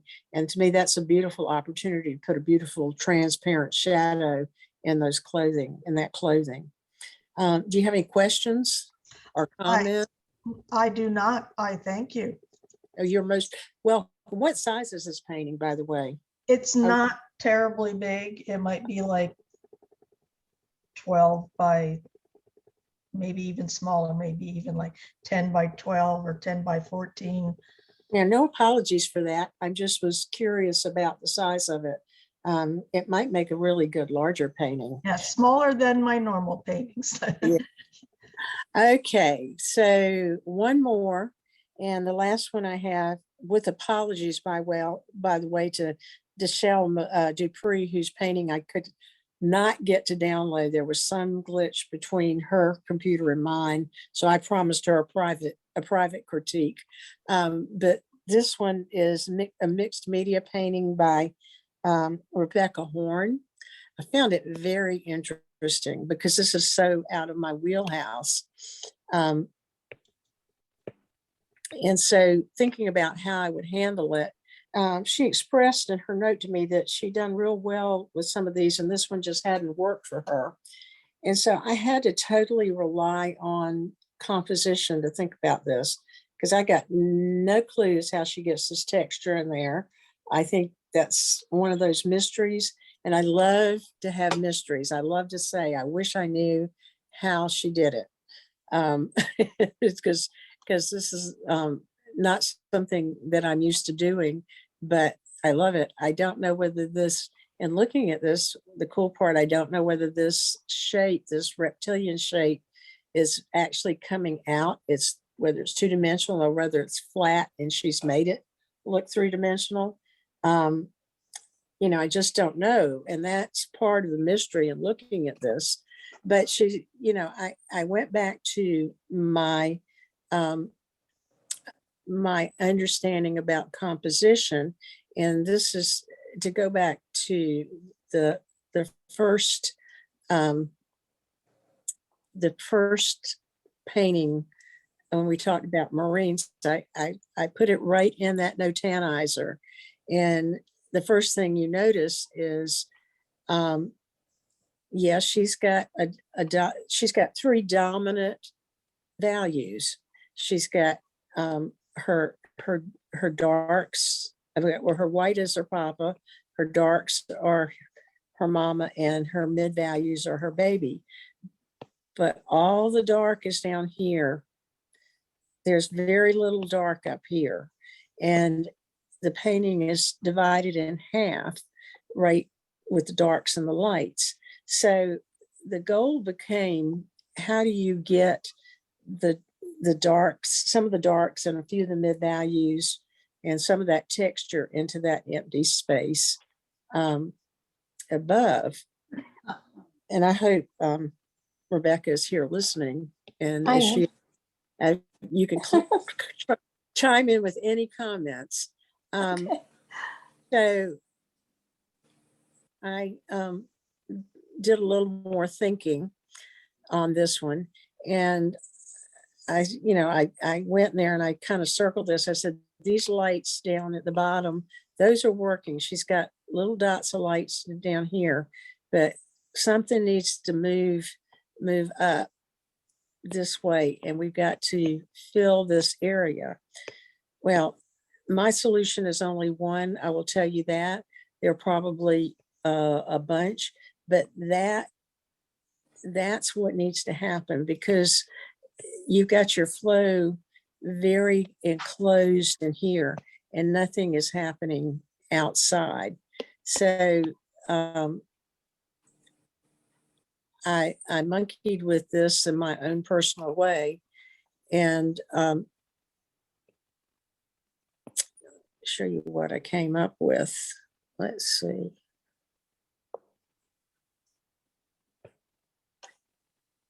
Okay. So if you look at this, now I've taken some of that texture and I brought it up and around. So yes, you still have this flow, but it goes all the way out. And then it repeats coming back in. And I'm drawn into this by the texture here. I did increase your light middle value up here. And now I've actually changed the importance of your value structure. So now your middle value, your light middle value is your dominant value. Your dark, your light middle value, your dark is your dominant value. Your light middle value is your mama, your subdominant, and then your baby is your light. Okay. But the light remembers what pushes your eye through. And when you had all that white space up there, it was just a trap for the eye to get caught in. I love the textural contrast of this and this. How did you get that wonderful texture? I have to ask. Where the red dot is? Yeah, that whole shape. That part is netting. Okay.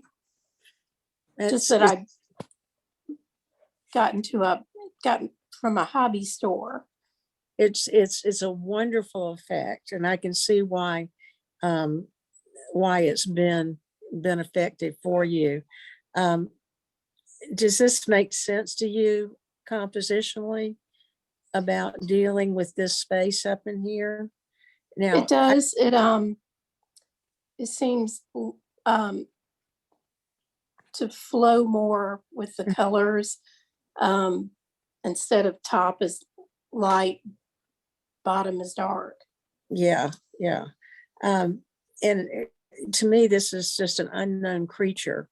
And it may not have meant to be a creature at all, but that's my visual interpretation. I have a friend, Lynn Hardwick, who does abstracts, and every time I go in and I say, oh, I see so-and-so, so she says, stop. Just stop. It's not supposed to be personified. But it's just, let me tell you about human nature and paintings that are abstract. Most people live in their left brain, which is the logical part of your brain. And when we look at something that is abstract, we look for familiar shapes and objects that bring us sort of some familiarity, especially for the less educated viewer. They will look at it and say, I don't know what it is. Have y'all heard that before? I hear see you nodding your head up and down, even though I Oh, can't. yeah. Yeah, that's what viewers do. And then maybe they step back and appreciate the color and the texture and the values going on. The more sophisticated viewer may look at it and say, I really like these shapes. I like these textures, but understand that it's human nature to want to find relevancy in some abstracts. And yours particularly lend themselves to that because they have some things that look like water or reptiles or somebody breaking through the ice, all of that going on. That I love what's happening in your work, and I think it's very unique, and I think you should continue to pursue doing like things. And I hope this might help you solve the problem that you have with it. Yeah, thank you. And that's it. I still have 48 people here. You didn't leave. Yeah, you held on to everybody really, really well. You do have a question from Diana Smith, who is asking Rebecca, did you use Crackle Medium also? I did, but I make my own. I can hear her next question being, and how in the world do you do that? I use this product, well, two products from a company called PowerTex, and I mix them with some water, and it gives me a homemade crackle paste. The reason I like it so much more than regular store-bought crackle paste is because it doesn't peel up or flake off. It stays straight, stays on whatever I'm painting. So that's why I like that. Okay, awesome. Anne, I don't have any direct questions for you. Did you get any directly to yourself in the chat window? Well, let me look and see.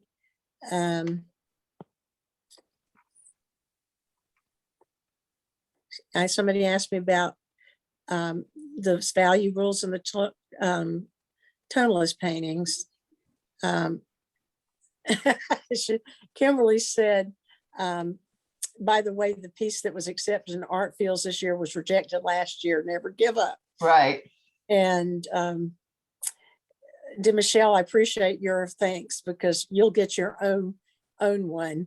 And that was pretty much it. The question about the crackle medium was there. Okay. All right.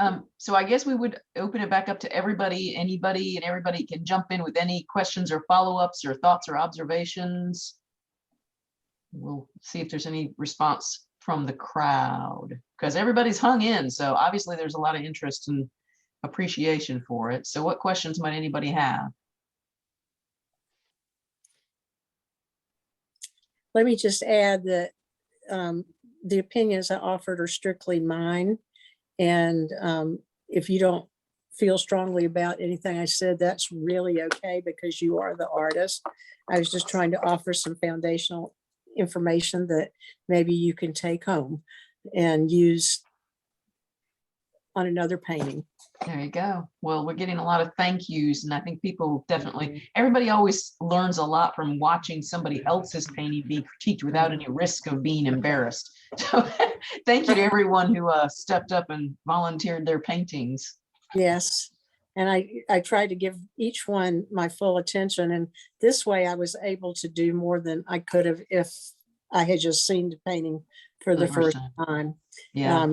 It truly enabled me to analyze everything. And so while it took me quite a while to do it, I enjoyed it. Well, it was wonderful. Thank you. You're welcome. Lots of thank yous.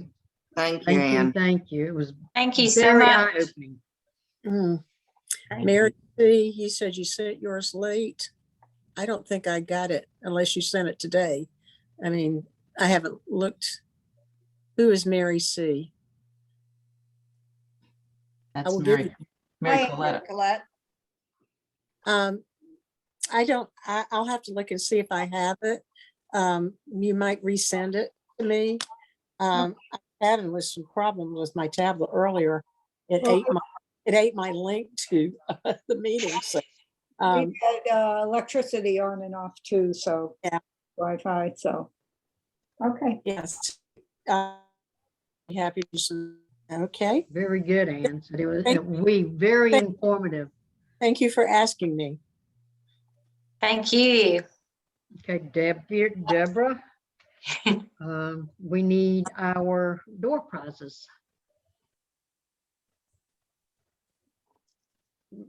Ann, could you give us some numbers to go on for door prizes or? Sure. or We have Debbie, how 44 do you people. have this planned out? We have 44 people still on the call. Okay, Ann, could you give us a number? Sure. 9. That would be Litha Nicholson. Is it Okay. Litha or Letha? How do you say your name? No, Lytha. Litha. Okay, cool. Well, congratulations. Pretty. Okay, give us another number. 16. That would be Bobbi Sorensen. Okay, give us one more. And 39. Oh, you make me scroll way down. Okay. I'm sorry. That'd be easier to count back. I know. That would be that. 1, 2, 3, 4. That is Ron Weathers. Yeah. Congratulations, Ron. Okay, do we have more? How many do we drawing for? We draw 3. Okay, so that's our 3. Everybody's here, and That's that's our who the 3. winners are. Did you get them, Deb? Yeah, I just wrote them down and just need to figure out the best way to get them to everybody. Take it by Crooked Creek and they can pick them up? If that works for everybody, that's what I'll do. I'll leave them there tomorrow. Does that work for the 3 of you? Litha, Bobbi, and Ron? Works for me. I'll leave them at the front desk and they'll have your names on them. And I won't tell you what they are, so it'll be a surprise. Woohoo! And I do want to add that, this was virtual. We have not made a decision about the February meeting, whether it will be virtual or not. We will make that decision at the board meeting in February, and we will post it. And we will need Just to so you let, know, we like being in person if we can. and we need to let Beth Williams, who will be the presenter next month, we need to let her know as soon as possible since she would be coming from out of town. Right. Well, we won't know till the board meeting, which is a week before. Is that too late? Well, she's, made hotel reservations, so she's gonna need to check to see when she can cancel those. Right. Okay. So we may need to let her know sooner, just depending on the hotel. So I'll contact her and let her know that might be a possibility. Okay. Thank you. Thank you, Deb. And again, Anne, congratulations on your signature membership with the Watercolor Society. And again, Kimberly Case, congratulations on Art Fields. And with both of them saying that they were rejected before and then these pictures went forward, that should give all of us encouragement. That's right. Always try. That's right. You can't lose anything unless you try. That's right. You got to get in it to win it. That's right. That's right. Get in it to win it. You're right. And again, I want to go back and thank Debbie for what a wonderful job she has done planning these programs, and look forward to it. And Kay Stallings, and also we're looking forward to the, and Lisa, we're looking forward to the juried show. So with that being said, I'm adjourning this meeting now. Okay. Bye. Bye. Bye, everybody. Bye. Bye. Bye-bye. Nice.